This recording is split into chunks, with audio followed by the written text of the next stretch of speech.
The train kept moving, but 342 crore was already gone. While the train never stopped, 342 crore was stolen in motion. No weapons, no violence, Tessa. Just perfect timing and a train moving too fast to question. Hi guys, welcome to my YouTube channel, The Silent Witness. Here, we share crime stories, mysteries, and haunting real-life cases. If you haven't subscribed to the channel yet, make sure to hit the subscribe button so you won't miss the next part of these stories or our upcoming new videos. It was a quiet night at Nashik station. Nothing about the platform suggested extraordinary activity. But inside one reinforced steel carriage rested 342 Indian rupees crore in freshly printed currency. Officials followed protocol, unaware that the ordinary rhythm of the night would be broken. Every light, every shadow, every subtle movement would become part of a story that no one would see unfold. In that calm, the first moment of an audacious plan began silently. Inside the carriage, the currency rested meticulously, each bundle sealed and logged. The locks were mechanical, calibrated for precise access, designed to prevent any mishandling. The money was under layers of surveillance and human observation, yet the vulnerability was not in the steel, but in the rhythm of routine. It was here, within this silent fortress, that opportunity waited patiently for those who knew exactly how to exploit it. The guards patrolled methodically, unaware of the precision being applied just meters away. Fatigue, routine, and the monotony of night duty made them blind to subtle anomalies. In the choreography of the heist, they were both participants and observers, present, yet unknowingly sidelined. The human element, predictable and trusting, became the window that allowed one of India's largest financial crimes to unfold in silence. As the train left the station, it carried more than currency. It carried trust, expectation, and an illusion of security. Each wheel turning was a silent countdown. The network of rails beneath it stretched across states, linking cities, people, and bureaucracies, all unaware of what was about to occur. In the quiet of that night, the most audacious disappearance began, hidden within the rhythm of ordinary movement. In the central industrial zone, the train slowed briefly, as if the rails themselves had been orchestrated to accommodate something extraordinary. This was the window, unnoticed, unrecorded by regular operations. A brief lapse, a carefully timed moment where patience and knowledge converged. The heist did not need violence. It needed silence. And in these 9 minutes, opportunity whispered to those who understood the system better than the system understood itself. The locks, designed to prevent intrusion, became a silent ally. Microabrasions and faint traces of lubricant told a story of meticulous practice. Someone had rehearsed. Someone had studied the tolerances and vulnerabilities in perfect calm. The crime would unfold not through force, but through understanding. The quiet mastery of mechanical precision, executed without alarm, without detection, and with a patience that outlasted any human suspicion. Digital breadcrumbs told part of the story. Encrypted messages sent and deleted, metadata betraying timing but not intent. Every brief pulse of communication synchronized action. The devices themselves disappeared into shadows, as if they were aware that they were instruments of a calculated, invisible operation. In a world of modern connectivity, silence became a tool as powerful as the cash that vanished. From above, the journey appeared routine, a train moving steadily along familiar tracks. But investigators traced it moment by moment, mapping slowdowns, deviations, and unlogged pauses. It was in these subtle anomalies that the heist left its faint signature. The rails carried more than steel and wheels that night. They carried knowledge, strategy, and a crime executed with precision invisible to the naked eye. In a maintenance yard long past operating hours, the heist found its stage. Unrecorded activity, subtle and deliberate, allowed a fortune to change hands without notice. Investigators later identified this window as critical, a brief alignment of opportunity, human trust, and procedural blind spots. It was in places like this, overlooked and ordinary, that extraordinary events quietly took shape, leaving evidence almost too small to detect. The train's slowdown in this industrial stretch was brief, almost invisible on operational logs. Yet in those 9 minutes, every movement had been anticipated. Mechanical locks were disengaged, bundles lifted, and the carriage resealed, all without raising a single alarm. The quiet precision transformed a simple transfer into an unsolvable mystery. For those who studied the route afterward, it became the clearest evidence of patience, skill, and the power of timing in crime. The carriage that once held hundreds of bundles of freshly printed currency now appeared almost ordinary. Yet for the investigators, every mark told a story. Minute traces of grease and paint, nearly invisible abrasions on the steel racks indicated that the money had been handled methodically. This was not a chaotic theft, not the work of desperate hands rushing in panic. It was a patient, deliberate extraction, orchestrated with calm precision. Every bundle had been removed carefully, every seal bypassed without triggering an alert, every detail designed to leave the appearance of normalcy intact. It was a crime executed within the very rhythms of routine, a disappearance that exploited human trust, technical skill, and timing to perfection. For the agencies analyzing the scene, it became clear that the heist was not merely about greed, but about control, the control of information, of movement, and of time itself.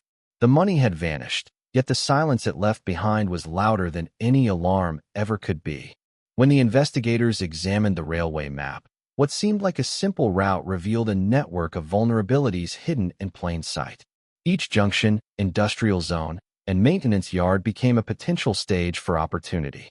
The train's path, meticulously timed and carefully logged, passed through stretches where human oversight was minimal and routine slowed naturally. These were the moments the heist exploited, a section of track where signals rarely raised alarms, a maintenance area where night activity was minimal, and gaps in scheduled inspections. Each pause, each unobserved stretch, allowed precise coordination. Investigators began to realize that the criminals had studied the route, understood the rhythm of operations, and waited patiently for moments when procedural complacency would conceal action. In a crime of this scale, it was not speed or force that mattered. It was timing, observation, and the ability to use the system against itself. Every kilometer became a potential instrument of disappearance, every signal a silent partner in the heist. The guard duty roster revealed anomalies that at first appeared insignificant. 2 guards had swapped shifts at the last minute, approved by superiors without comment. To an ordinary observer, this was a mundane administrative adjustment, but investigators recognized the alignment. The shift changes coincided perfectly with the train's critical slowdowns. Human fatigue, habitual trust, and procedural reliance had been exploited. The guards, disciplined and experienced, remained unaware of deviations occurring right under their eyes. This manipulation of ordinary personnel practices became the backbone of the operation. No force was used. No alarms were triggered. It was a study in human predictability, a reminder that systems, no matter how secure on paper, are vulnerable when their operators move within the confines of habit and expectation. The crime had leveraged this vulnerability with chilling precision, transforming routine vigilance into a silent accomplice. Forensic investigation revealed that the lock mechanisms had been carefully tested prior to the train's departure. A technician, familiar with industrial locks, had studied every tolerance, every groove, every mechanical interaction within the carriage. Microabrasions on the locks indicated repeated practice, not accidental damage. Investigators realized that someone had rehearsed, anticipating the timing and sequence required to remove the cash efficiently and silently. Each maneuver had been performed methodically, ensuring no evidence would remain. This level of preparation distinguished the heist from impulsive crime. It demanded patience, knowledge, and an understanding of both mechanical systems and human oversight. The carriage became a silent classroom for precision and secrecy, and the investigator's task was to reconstruct a performance no one had seen. Every mark, every subtle imperfection was a clue, revealing the discipline and audacity of those who understood the system intimately and exploited it flawlessly. Digital traces became the first thread linking separate actions into a coherent narrative.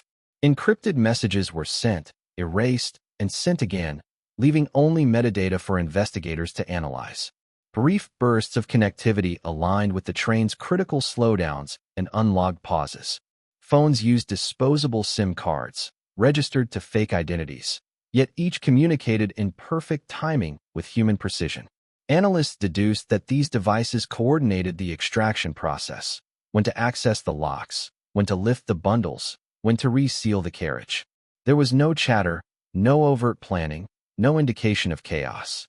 Each signal was a command executed silently, and each deletion preserved invisibility. In this web of digital shadows, investigators recognized the sophistication of the operation, a choreography conducted in secrecy, relying on both human predictability and the modern tools of imperceptible communication. The industrial zone was the perfect stage for what unfolded. The train slowed as it passed, its mechanical rhythm unbroken yet subtly altered. No workers were present, no cameras watched, and only the distant hum of machinery filled the night. Investigators later mapped the location, noting service roads that ran parallel, allowing vehicles to synchronize with the train's movements without detection. In these moments, opportunity became visible only to those prepared to recognize it. The crime exploited not force or chaos, but the natural patterns of industry, timing, and human expectation. Investigators understood that such a heist demanded patience measured in hours and discipline sustained by routine. The zone itself became a silent participant, holding the evidence in the shadows while the money disappeared from sight, leaving investigators only with the faintest imprint of human intention. Examination of the steel locks revealed tiny abrasions and faint traces of lubricant, subtle signs that someone had practiced the sequence of extraction repeatedly. These marks were invisible to casual inspection, but spoke volumes to forensic analysts. The perpetrators had treated the carriage as both a vault and a rehearsal room, understanding every mechanical nuance to ensure efficiency and invisibility. It was not force but knowledge that made the heist possible. Every mark indicated discipline. Every trace revealed calm, calculated action. In crimes of this magnitude, the physical evidence is often silent, leaving investigators to interpret patience and skill as proof. The investigators pieced together these signs, realizing the extraordinary level of planning and rehearsal required to remove hundreds of crores from a moving train without leaving detectable traces, transforming what seemed impossible into a reality orchestrated with clinical precision. As the train moved through the night, its very motion became a cover for the crime. No alarms, no suspicious activity, and no witnesses along stretches of sparsely populated track. The investigators noted how the train's acceleration and deceleration had been exploited. Slowing slightly in unmonitored sections allowed precise intervention, yet no operational logs recorded anything unusual. The thieves understood that movement itself could be a veil, masking human activity behind mechanical rhythm. Each wheel rotation, each vibration along the tracks, became part of the narrative, a silent accomplice to the removal of the fortune. Investigators realized that in such crimes, timing is both weapon and shield. The rails carried the money, but they also carried the secret, hiding audacity within the ordinary pulse of transport that millions rely upon daily. The control room became the nerve center of the investigation. Monitors displayed every movement of the train, signal logs, and GPS coordinates, but no single feed revealed the heist. It was only by layering data, GPS slowdowns, shift patterns, encrypted messages, and track anomalies, that investigators began to reconstruct the night.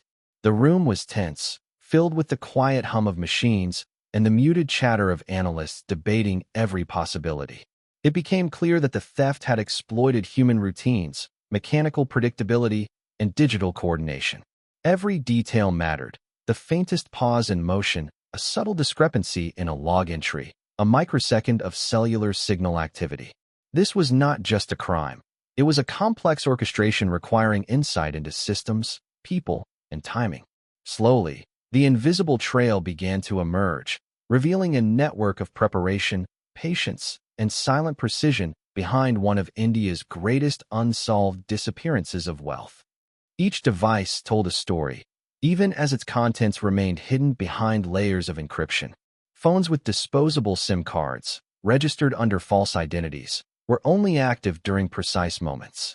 Metadata revealed location, timing, and coordination, forming an invisible web connecting the carriage, the slowdowns, and human action. Investigators traced patterns, noting how each brief communication pulse aligned with mechanical manipulation of locks, bundle removal, and carriage resealing. There was no noise, no chatter, and no overt signals of a crime occurring. It was a masterclass in using technology to coordinate an operation with absolute discretion. Analysts recognized that the sophistication of communication rivaled the mechanical precision of the heist itself. The devices became silent witnesses, indirect evidence that linked human intervention to the disappearance of hundreds of crores. Each encrypted burst was a heartbeat of planning, a rhythm of timing, and a pulse of audacity, revealing how modern crime can exploit both technology and trust without leaving visible marks. The emptiness of the carriage spoke louder than any alarms could have. Rows of steel racks that once carried 342 Indian rupees Crore now sat bare, their surfaces marked only by faint traces of handling. Investigators leaned close, photographing every scratch, every residue, and every subtle sign that suggested deliberate, careful extraction. Unlike ordinary thefts, there was no forced entry, no panic, no collateral damage. This absence itself became the evidence, a signature of precision and patience. Analysts noted how the crime exploited the predictable human oversight inherent in routine transport. Every detail, from the alignment of the racks to the lubrication marks on locks, told a story of rehearsed execution. The carriage had been both a container of wealth and a theater of invisibility, and in studying its emptiness, investigators glimpsed the scale of the planning, foresight, and technical understanding required to execute a heist of such audacity and silence. Forensic teams discovered that the locks had been handled with precision, not force. Microabrasions revealed repeated manipulation, a silent rehearsal performed before the train had even departed. Lubrication marks suggested deliberate preparation to ensure smooth operation during the heist. Each scratch, imperceptible to the untrained eye, became a critical clue to the timing and method of extraction. The investigators realized that whoever orchestrated the crime had intimate knowledge of mechanical tolerances, human oversight, and the subtle vulnerabilities of industrial systems. In this careful study of machinery, patience and planning emerged as the true weapons. Every mark told a story of discipline, calm, and audacity, illustrating that sometimes the greatest crimes leave the faintest traces, and that mastery of the ordinary can transform routine systems into instruments of extraordinary theft. The money did not vanish in chaos. It disappeared in orchestrated calm. Bundles once recorded, logged, and tracked became invisible, leaving investigators to follow a trail of absence. It was clear that the operation had been designed to avoid attention. No sudden financial spikes, no immediate laundering, no visible transactions. The criminals understood the power of inaction and patience, and they used it to their advantage. For investigators, reconstructing the flow required analyzing micro-level data, lock manipulation, train slowdowns, device metadata, and human routine, stitching together a narrative from nearly invisible threads. Each element demonstrated a profound understanding of systems and psychology. The disappearance of 342 Indian rupees Crore became more than a financial crime. It was a study in how meticulous planning, discipline, and knowledge of ordinary processes can allow audacious crimes to unfold under the very noses of those sworn to prevent them. Arrests were made quietly, shrouded in confidentiality to prevent public panic. Court proceedings became a battlefield of evidence, argument, and legal scrutiny. Charges included conspiracy, breach of trust, and corruption. Lawyers debated the intentions, technical skills, and administrative authority of the accused. Investigators presented micro-level evidence, encrypted device logs, mechanical lock analysis, personnel alignment, and subtle anomalies in schedules.